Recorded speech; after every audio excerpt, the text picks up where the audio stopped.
So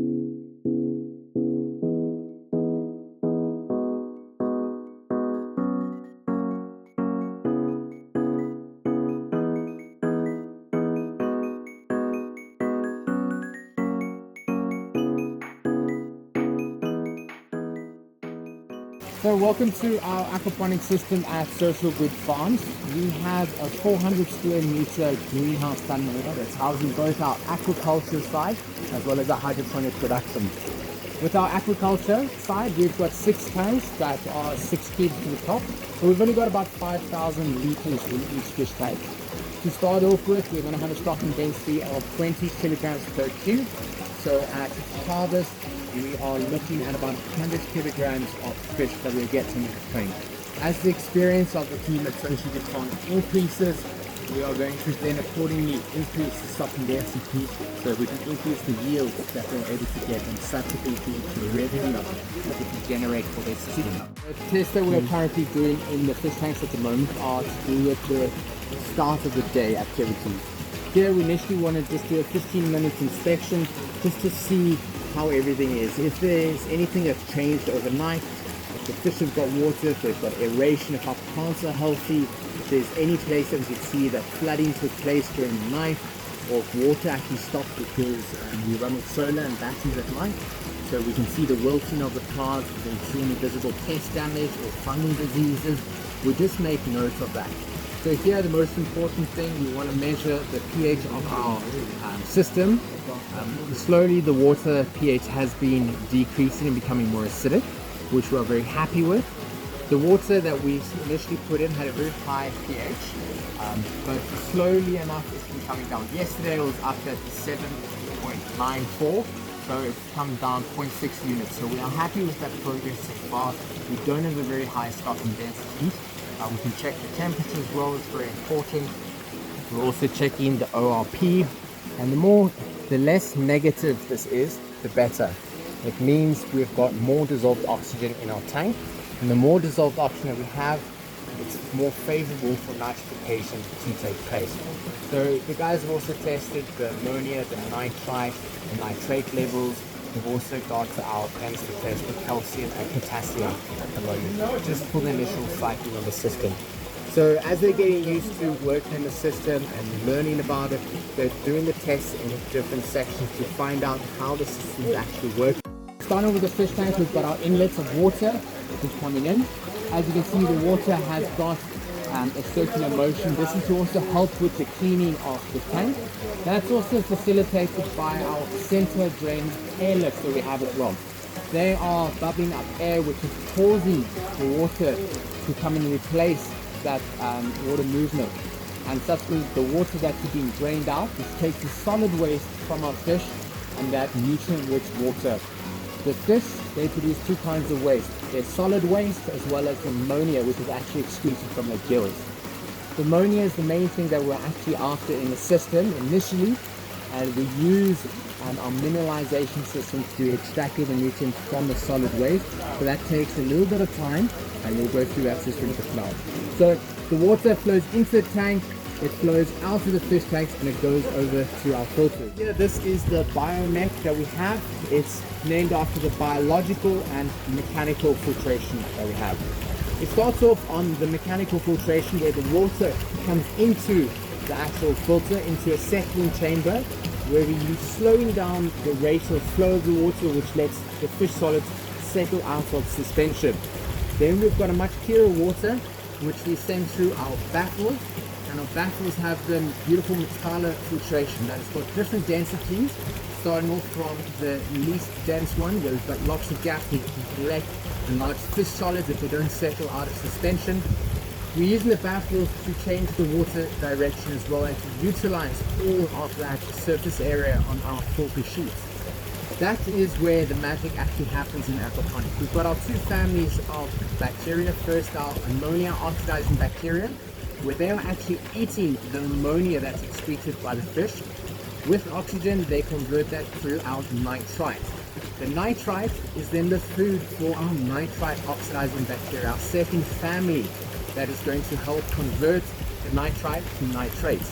And that is the N for our NPK fertilizer. So we've got our end that is produced here. And then our fish solids that we have, we periodically will drain the fish tank through, take all those solids out into our mini DOS system. So if you want to come have a look at our mini DOS footprint, here we're just keeping them covered at the moment because sunlight is not a friend. UV light actually sterilizes and kills all the bacteria. So inside here, yesterday we actually cleaned our filters.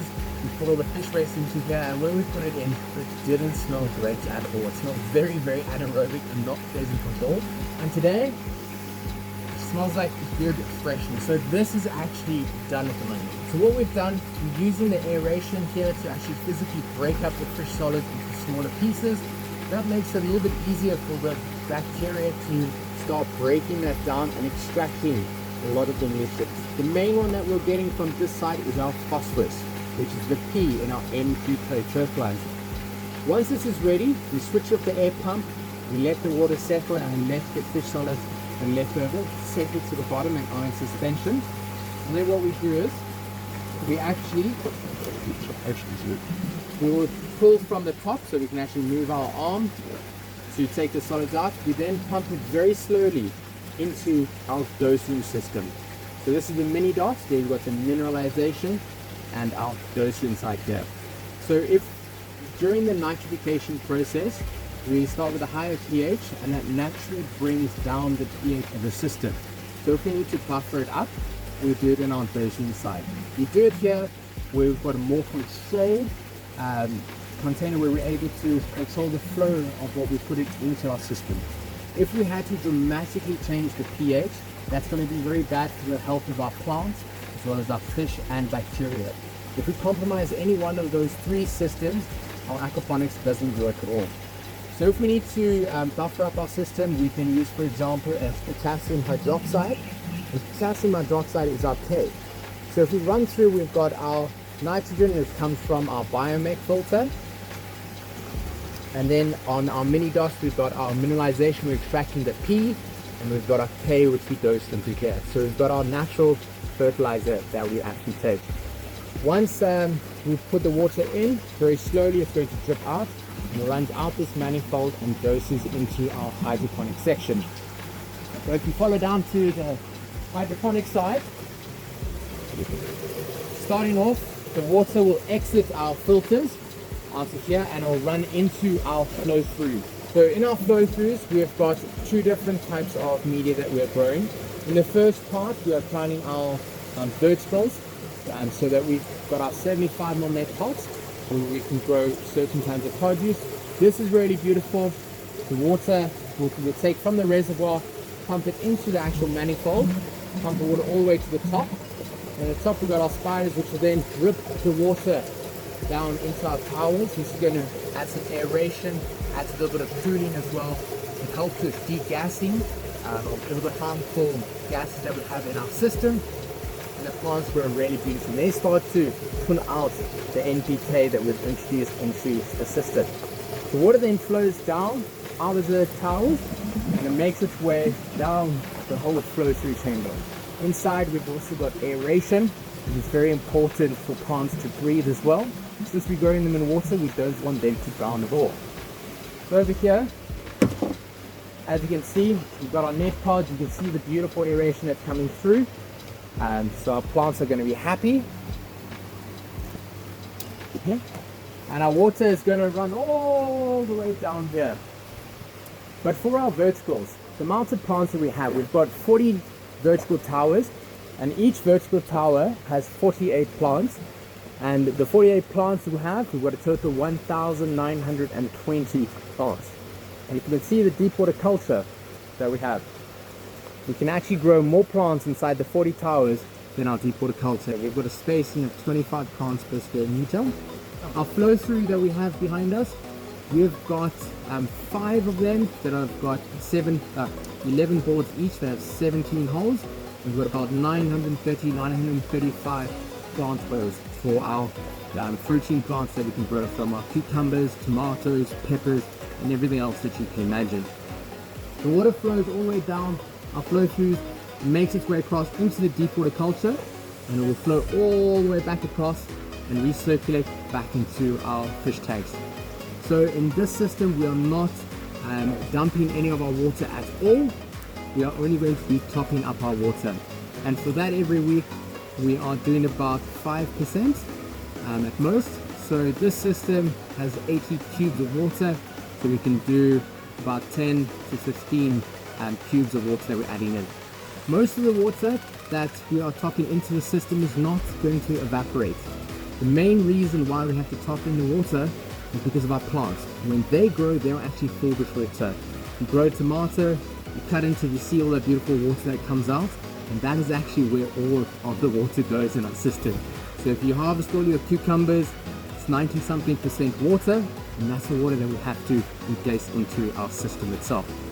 So yeah, so this is the beautiful system that we've just completed the installation on, and we're just waiting to introduce our plants. So hopefully you can come back in a few weeks and see what's happened and how the system has actually transformed.